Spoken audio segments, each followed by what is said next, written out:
चलिए तो अब शुरू कर लेते हैं मिस्टेक्स के साथ में क्या करेक्शंस हो सकते हैं और क्यों ये मिस्टेक्स हैं। सबसे पहले इस एग्जाम्पल के साथ शुरू करते हैं। I will finishing the report before the meeting starts. तो यहाँ पर दिक्कत क्या हो रही है, फिनिशिंग लग गया है। आप सिंपल फ्यूचर टेंस की बात कर रहे हैं तो आप सीधा सीधा I will finish the report before the meeting starts इस तरह से करेक्शन कर सकते हैं। विल जिसके बाद में आपके वर्ब का बेस फॉर्म लग रहा हो, सिंपल फ्यूचर टेंस में आ जाएगा। नेक्स्ट मिस्टेक की तरफ जाते हैं जो कॉमनली देखी जाती है। दे will be complete the migration by Friday. ये बी जो है यहाँ पर विल बी कंप्लीट, इस तरह की चीजें आपको सिंपल फ्यूचर टेंस में ध्यान रखते हुए ही यूज करनी होगी। दे will complete the migration by Friday, ये रहेगा सही सेंटेंस। यूज कर सकते हैं आप बेस वर्ब विल के ठीक बाद में। इट विल बी कंप्लीट, अगर आप इस तरह से बोलते हैं तो आप एक कॉन्टेक्स्ट के साथ बोल रहे हैं, इट विल बी डन, एक तरह से इस तरह से वो जा रहा है। तो दे विल बी कंप्लीट, क्योंकि देखिए दे जो है यहाँ पे सब्जेक्ट है, और इट विल बी कंप्लीट अगर बोलते हैं तो ये पैसिव में चला जाएगा। इट विल बी कंप्लीटेड अगर बोलते हैं, not even complete, it will be completed अगर बोलते हैं तो वो पैसिव में जाएगा। यहाँ पे हम सीधे सीधे सेंटेंसेस की बात कर रहे हैं। तो they will be complete the migration by Friday गलत, they will complete the migration by Friday सही। नेक्स्ट चलते हैं। Will you attending the client meeting at 3 PM। फिर से वही बात, विल यू अटेंडिंग, आप फ्यूचर में कंटिन्यूटी की बात कर रहे हैं या फिर आप फ्यूचर में होने वाली चीज के बारे में जानना चाहते हैं, राइट। तो will you attend the client meeting at 3 PM, ये सही चीज हो जाएगी क्योंकि आप सिंपल फ्यूचर टेंस की बात कर रहे हैं जहां पे आप एक सिंपल फ्यूचर में जो एक्शन होने जा रही है उसके बारे में पूछ रहे हैं। यहाँ पर ये विल यू बी अटेंडिंग एक हो सकता है जिसके ऊपर हम अगले जो सेंटेंस टाइप है उसमें जाएंगे, लेकिन ये sentence as it is, will you attending the client meeting at 3 PM, ये गलत है। सही क्या है, will you attend the client meeting at 3 PM। Next sentence, next example की तरफ तरफ चलते हैं। She won't joined the team call today. तो शी वोंट ज्वाइंट जो है ये ईडी यहाँ पे गलती कर रहा है, ये ईडी गलत हो रहा है। She won't join the team call today, base verb use करना है हमको जहां पर हमारा सिंपल फ्यूचर टेंस है।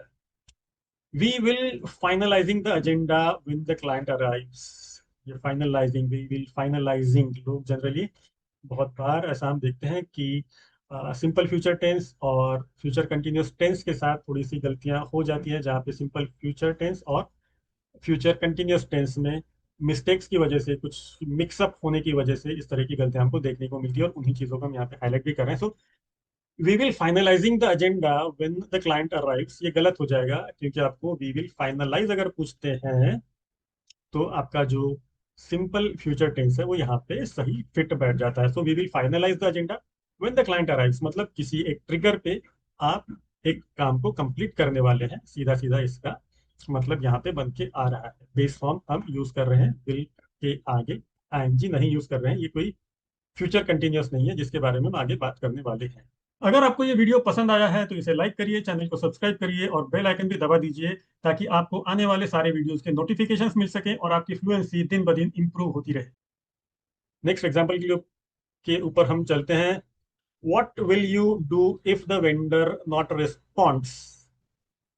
अब यहाँ पे दो सेंटेंस टाइप्स मिक्स हो रहे हैं और उस चक्कर में ये इफ की वजह से यहाँ पर जो एक कंफ्यूजन आ रहा है, इसकी वजह से ये दिक्कत हो रही है। तो if the vendor not responds या फिर if the vendor does not respond, क्या सही होगा?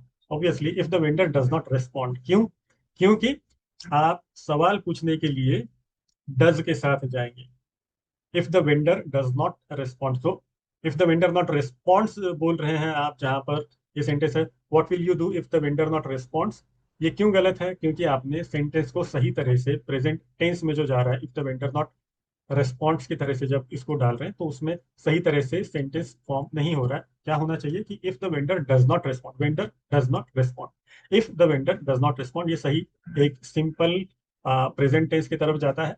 और यहाँ पर आप उस चीज को जोड़ रहे हैं एक सवाल के साथ। So what will you do if the vendor does not respond, ये सही तरीका हो जाएगा। नेक्स्ट बढ़ते हैं। What do you do if the client asks. What do you do if the client asks, हमको क्या चाहिए? हम चाह रहे हैं कि आप रेगुलर चीजें पूछ रहे हैं कि जब क्लाइंट कोई चीज पूछता है तो आप क्या करते हैं, या फिर आप किसी फ्यूचर की स्पेसिफिक एक्शन के बारे में बात कर रहे हैं? तो अगर कल क्लाइंट ने अगर पूछा तो आप क्या करेंगे, इस बारे में अगर आप सवाल पूछना चाह रहे हैं, तो ये वाला जो सेंटेंस है वो गलत हो जाएगा कि what do you do if the client asks. अगर एक पर्टिकुलर तरह की रिक्वेस्ट है और हर बार क्लाइंट, मान लीजिए कि हर हफ्ते हर महीने अगर क्लाइंट किसी एक टाइप की रिक्वेस्ट करता है और उस समय आप स्पेसिफिक तरह की एक्शंस लेते हैं, तो उस केस में ये वाला सेंटेंस सही हो सकता है, what do you do if the client asks you to review the task list, जो कि हर महीने होती है। तो ये ठीक हो सकता है, लेकिन काम कोई कल आने वाला है और कल की एक पॉसिबिलिटी है कि क्लाइंट आपको कोई स्पेसिफिक चीज पूछे, जो हो सकता है इसके पहले क्लाइंट ने ना पूछी हो, कोई एक नया सिनेरियो हो सकता है। तो what will you do if the client ask, what will you do if the client asks, right? तो ये विल के साथ में आपको जो सिंपल प्रेजेंट टेंस वाली चीजें हैं जो जुड़ के आती हैं अक्सर कम्युनिकेशन में, उनको ध्यान देते हुए इन चीजों को संभालना पड़ेगा, इन सेंटेंसेस को करेक्ट करते हुए चलना होगा। और इसी तरह से करेक्शंस को यूज करके कि आप अपने जो रेगुलर सेंटेंसेस हैं उनको भी करेक्ट कर सकते हैं, अगर मिस्टेक्स हो रही हैं इनमें तो। आपके द्वारा अगर इस तरह के सेंटेंसेस बन रहे हैं, इस तरह की मिस्टेक्स हो रही है, तो जरूर ध्यान दें। नेक्स्ट सेंटेंस की तरफ, विल, अच्छा व्हेन से शुरू है, when will be the manager available. तो सेंटेंस कैसे फॉर्म होगा? When will be the manager available, या फिर when will the manager be available. जो बी है यहाँ पर, बी आएगा हमारे मैनेजर के बाद, जो सब्जेक्ट है जो करता है इस सेंटेंस का, उसके बाद में बी आएगा। इसलिए when will the manager be available, ये बन जाएगा आपका सही सेंटेंस। आगे चलते हैं। If it will rain we will cancel the event, if it will rain we will cancel the event. तो we will cancel the event, ये तो आपका फ्यूचर में होने वाला है, लेकिन इवेंट क्या है या फिर ट्रिगर क्या है? इफ इट रेन्स, अगर बारिश हुई, अगर बारिश होती है, तो हम लोग इवेंट को कैंसिल कर देंगे। तो सही तरीका क्या होगा इस सेंटेंस को पूछने का?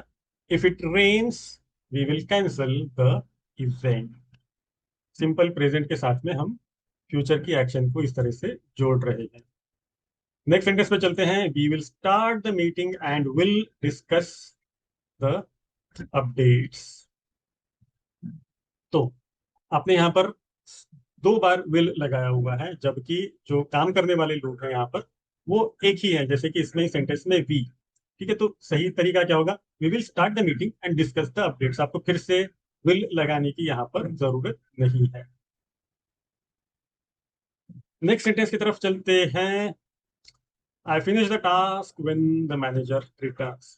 सिंपल विल को यहाँ पे इग्नोर कर दिया गया है, तो सही तरीका होगा I will finish the task when the manager returns. छोटी छोटी मिस्टेक्स हैं बिल्कुल, जिनकी तरफ अगर हल्का सा ध्यान दिया जाए तो इन मिस्टेक से आप आराम से बच जाएंगे। थोड़ा सा स्ट्रक्चर का ध्यान देना होगा और आपकी मिस्टेक्स भी कम हो जाएंगी, करेक्शंस अपने आप ही आने लगेंगे। मिलते हैं नेक्स्ट चैप्टर में। अगर आप रैपिड इंग्लिश फ्लुएंसी कोर्स का फुल एक्सेस खरीदना चाहते हैं तो डिस्क्रिप्शन में लिंक दिया हुआ है।